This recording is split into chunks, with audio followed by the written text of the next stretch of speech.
Assalamualaikum warahmatullahi wabarakatuh. Selamat pagi, selamat berjumpa kembali di perkuliahan mata kuliah Komunikasi Antar Budaya. Di semester 4 ini kita akan sama-sama mempelajari, memahami, kemudian berusaha menganalisis tentang komunikasi yang terjadi dengan latar belakang budaya yang berbeda. Mohon maaf sebelumnya, tadinya saya sudah menjadwalkan untuk bisa melakukan perkuliahan secara offline, secara tatap muka, tapi saya mendapatkan tugas yang lain sehingga saya tidak bisa membersamai Anda dalam mengkaji materi dalam komunikasi antar budaya pada pertemuan kali ini.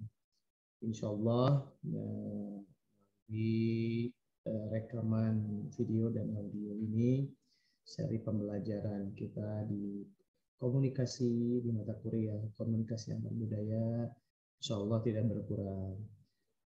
Tugas Anda hari ini ya, menyimak video ini, kemudian nanti silakan subscribe ya, di subscribe channelnya, kemudian Anda juga boleh like dan yang paling penting Anda harus memberikan komentar di kolom komen nanti.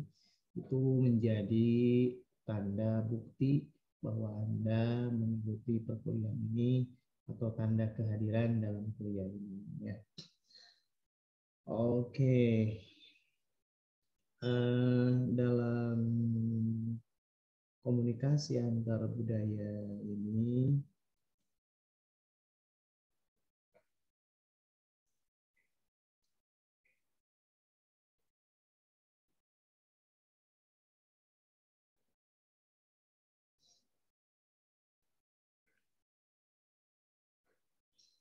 di bab kita masih dalam pendahuluan untuk masuk ke dalam pengertian pembahasan tentang komunikasi antar budaya.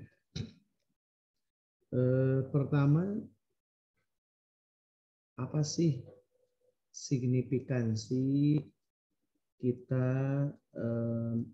mempelajari komunikasi antar budaya? Pertama, hari ini kita dimanjakan dengan namanya kemajuan ilmu, pengetahuan, dan teknologi ya. Disadari atau tidak, hari ini kita sudah segala apapun kita sudah menggunakan teknologi dari yang tercanggih sampai yang biasa, yang terumit sampai yang biasa. Dan ternyata dengan adanya kemajuan teknologi tersebut, kita semakin dimudahkan dalam melakukan kegiatan komunikasi. Dulu kita semasa saya itu kita masih menggunakan cara-cara berkomunikasi yang konvensional, menggunakan surat, gitu ya. Tapi tidak menggunakan merpati pos ya, gitu ya, yang diterbangkan itu. Kalau kita ingin menyampaikan pesan itu, kita menulis surat, terus dimasukkan ke kotak surat, gitu ya, kotak pos. Kemudian Pak Pos menyampaikan surat tersebut ke alamat yang dituju. Dulu teknologi karena masih sederhana, belum secanggih saat ini. Kita hari ini dimudahkan dengan teknologi, bisa melakukan panggilan kapanpun dan dimanapun. Bahkan jenis pesan yang kita sampaikan sekarang bisa bervariatif dan bisa sangat menarik dengan gambar-gambar, dengan motion gitu ya, motion seperti itu. Nah, akibatnya karena kita mengalami kemudahan dalam berkomunikasi, sehingga kita ketahui hari ini setiap orang bisa untuk melakukan relasi dengan berbagai macam bangsa, dengan berbagai macam masyarakat yang dekat ataupun yang jauh, gitu ya. Seakan-akan kita ini tidak ada yang namanya batas lagi, tidak ada sekat lagi, gitu ya. Dan komunikasi, gitu ya, bisa terjadi menjadi apa istilahnya itu, tidak ada komunikasi yang terhambat, gitu ya, karena pengaruh teknologi seakan-akan menjadikan manusia itu sebagaimana digambarkan oleh McLuhan, gitu. Kita ini sekarang berada di global village atau kampung yang mengglobal, gitu ya, di mana tidak ada sekat, di mana tidak ada batas. Hari ini kita berkomunikasi bisa langsung sampai. Hari ini, gitu ya, dalam proses komunikasi yang mengglobal ini, maka terjadilah yang namanya proses akulturasi, asimilasi kebudayaan. Karena yang kita hadapi hari ini, gitu ya, bermacam-macam kebudayaan, gitu ya. Kita bisa berbicara dengan orang-orang yang berlainan budaya dari belahan bumi manapun. Akibatnya kita bisa mempelajari budaya-budaya tersebut. Ya.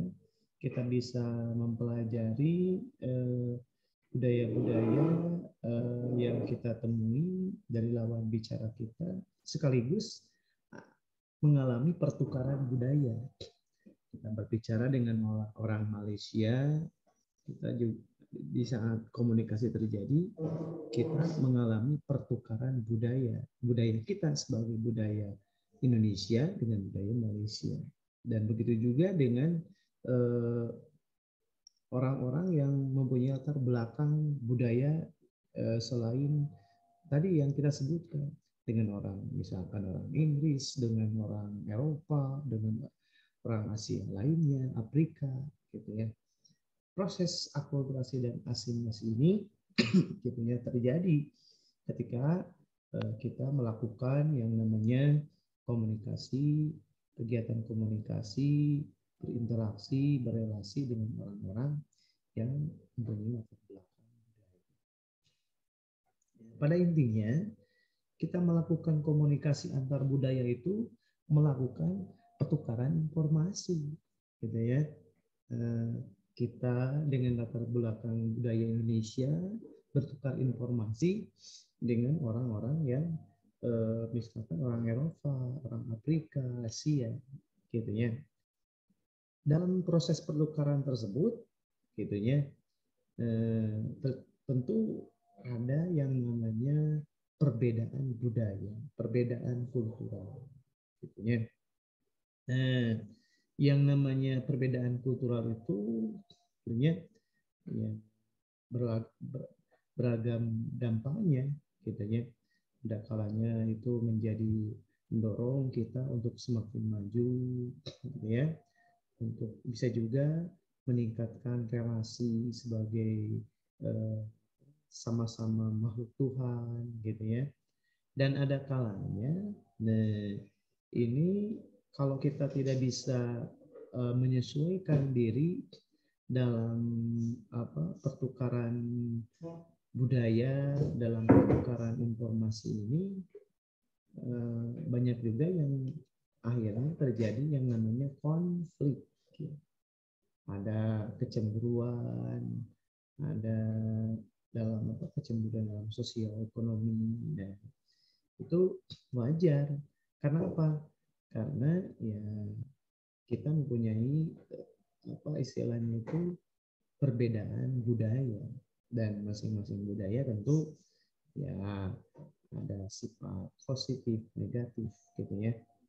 Nah, maka supaya tujuan dari komunikasi budaya ini tercapai, maka diperlukan yang namanya filter kebudayaan ya.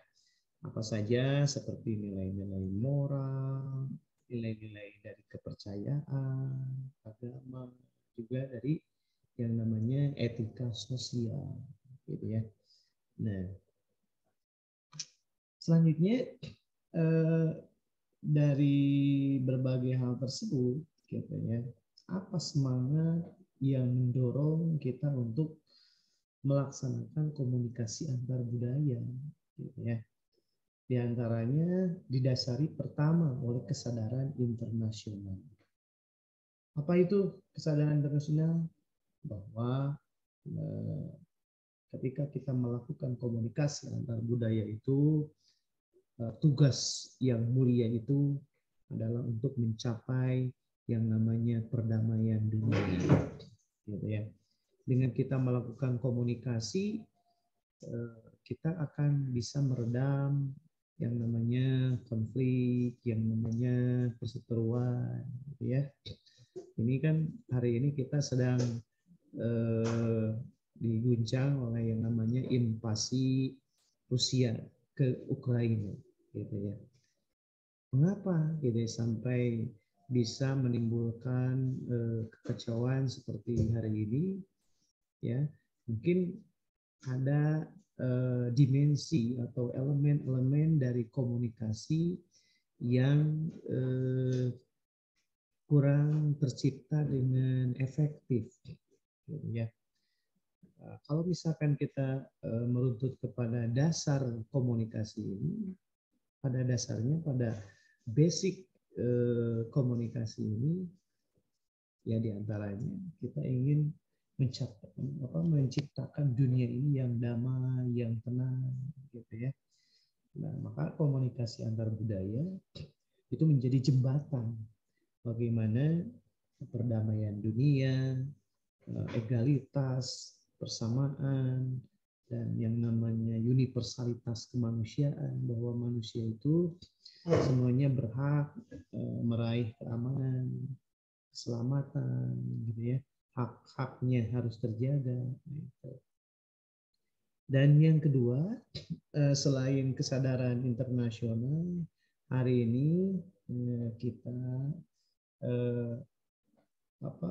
mempelajari bahwa salah satu pendorong bagaimana kesadaran berkomunikasi antar budaya terjadi karena ada kesadaran domestik, gitu ya.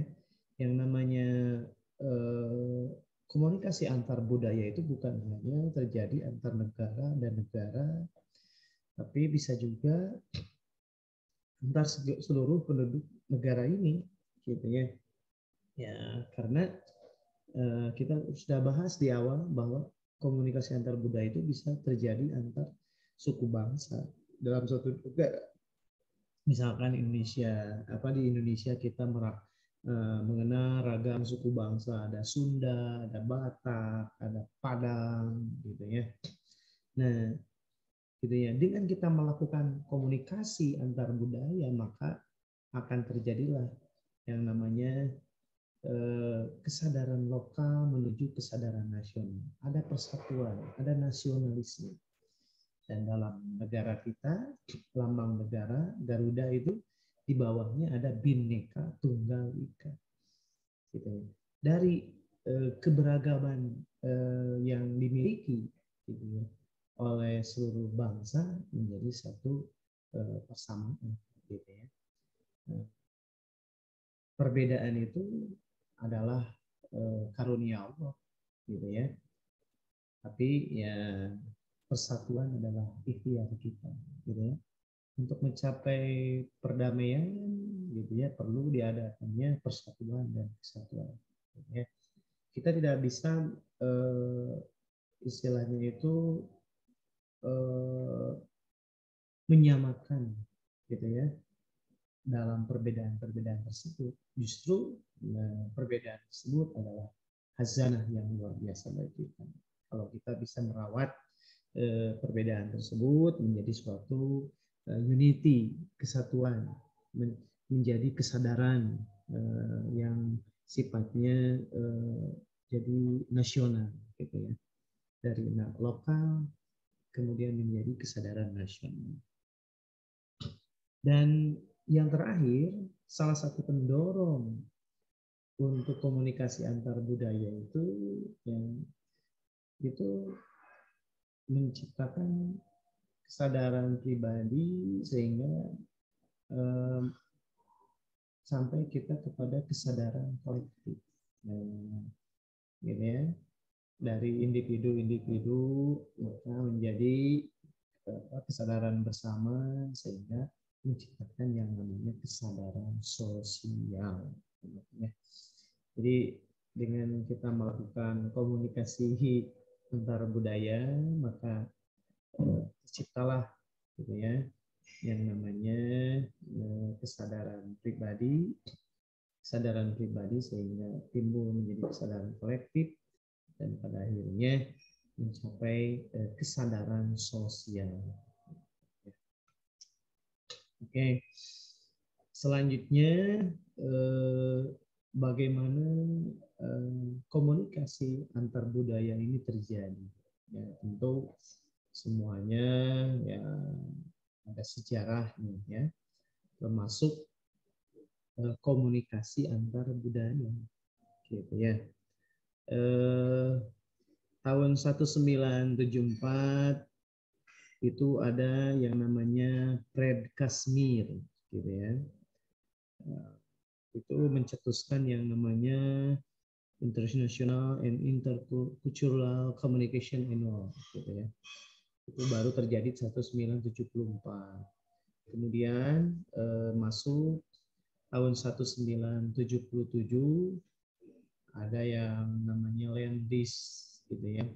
Yaitu mulai menggagas yang namanya International Journal of Intercultural Relation, gitu ya. Kemudian tahun 79 itu Molevi, Ashanti, Cecil Blake, Ellen Newmark itu mulai membuat yang namanya Handbook of Intercultural Communication. Dan baru pada tahun 1983 itu melalui International and Intercultural Communication Annual, gitu ya, dimunculkanlah yang namanya teori komunikasi antar budaya yang pertama oleh Gundikas, gitu ya. Jadi ini adalah proses yang panjang sehingga komunikasi antar budaya ini menjadi sebuah ilmu yang kita kenal hari ini, ya.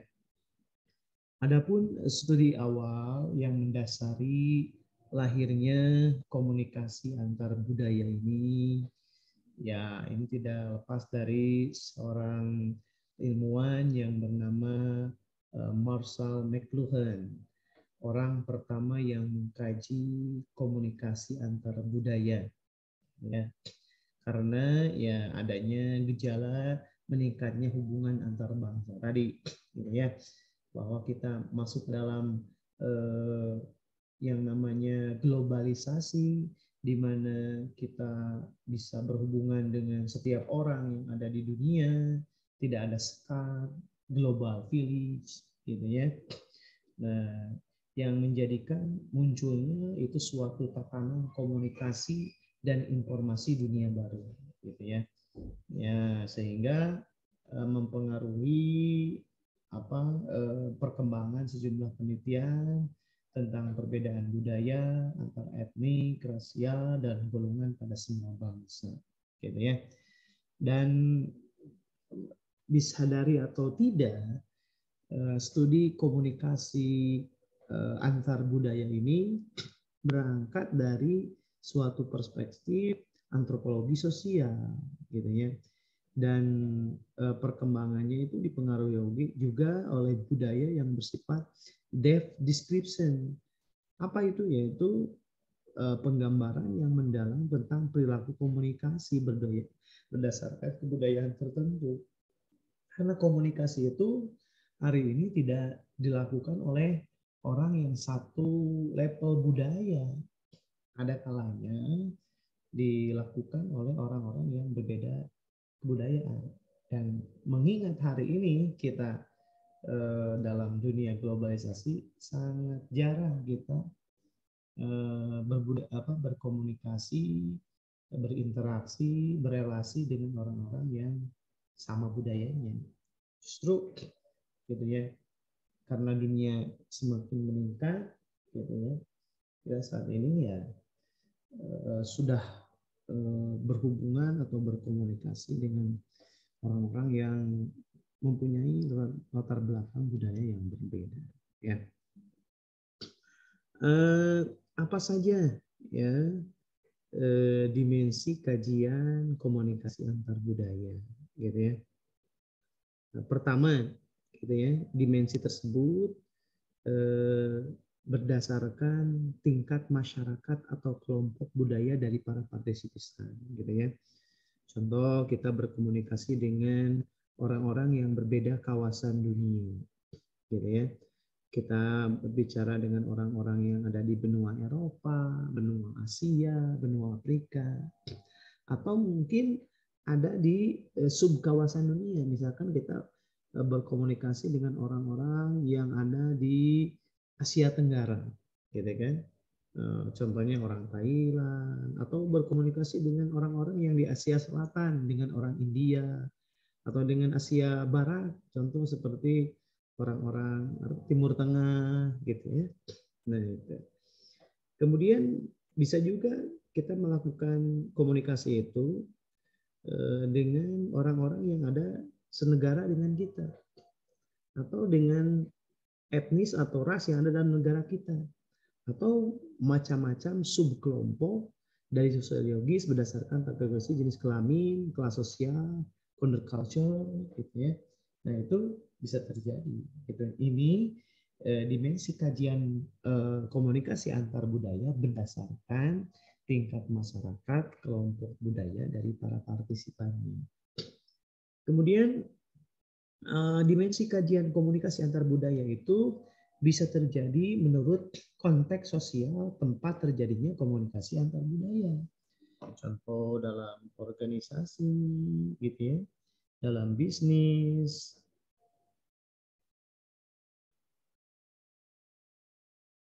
gitunya, dalam bisnis, dalam pendidikan, akulturasi imigran, politik, perkembangan alih teknologi dan inovasi, atau ketika melakukan konsultasi terapis, misalkan Anda sedang konsultasi, gitu ya, nah, entah apa konsultasi bimbingan akademik, gitu ya, atau konsultasi, tapi jangan konsultasi kejiwaan ya. Kalau Anda konsultasi kejiwaan berarti ada sesuatu yang salah dengan jiwa Anda, gitu. Nah, gitu. Kemudian dimensi kajian komunikasi antar budaya bisa juga terjadi berdasarkan saluran yang dilalui oleh pesan komunikasi itu. Salurannya itu verbal atau non verbal, antar pribadi atau interpribadi, gitu ya, media massa atau media sosial, gitu ya hari ini. Gitu. Ini bisa terjadi, gitu ya. Apalagi di media sosial hari ini kita bisa berbicara dengan beragam jenis, gitu ya, orang-orang di dunia ini, gitu. Gitu ya. Oke. Itulah barangkali kita sudah membahas signifikansi komunikasi antar budaya, kemudian kesadaran yang mendorong terjadinya komunikasi antar budaya, sejarahnya, kemudian studi awal tentang komunikasi antar budaya, dan dimensi kajiannya. Ya. Mungkin itu saja teman-teman yang bisa saya sampaikan. Mohon maaf ya, kita tidak bisa bermuajah hari ini. Dan saya mohon uang Anda untuk memberikan komen nanti di YouTube, di link YouTube saya, gitu ya. Itu adalah tanda kehadiran Anda. Kalau Anda tidak mengkomen di memberikan komentar di kolom komentar berarti Anda tidak hadir gitu ya. Oke. Please subscribe, subscribe, like and comment gitu ya di YouTube ini ya. Mudah-mudahan kita kesempatan bisa bermuajah dalam kuliahan seperti biasa ya, tetap hidup sehat, tetap aman ya. Mudah-mudahan Allah Subhanahu wa taala memberikan kelancaran kepada kita semua ya dalam melakukan studi sehingga kita mendapatkan banyak ilmu yang bermanfaat. Amin ya Allah ya rabbal alamin. Itu barangkali yang bisa saya sampaikan. Mohon maaf atas segala kekurangan. Ya, kita tutup dengan bacaan hamdalah. Alhamdulillahirabbil alamin. Assalamualaikum warahmatullahi wabarakatuh.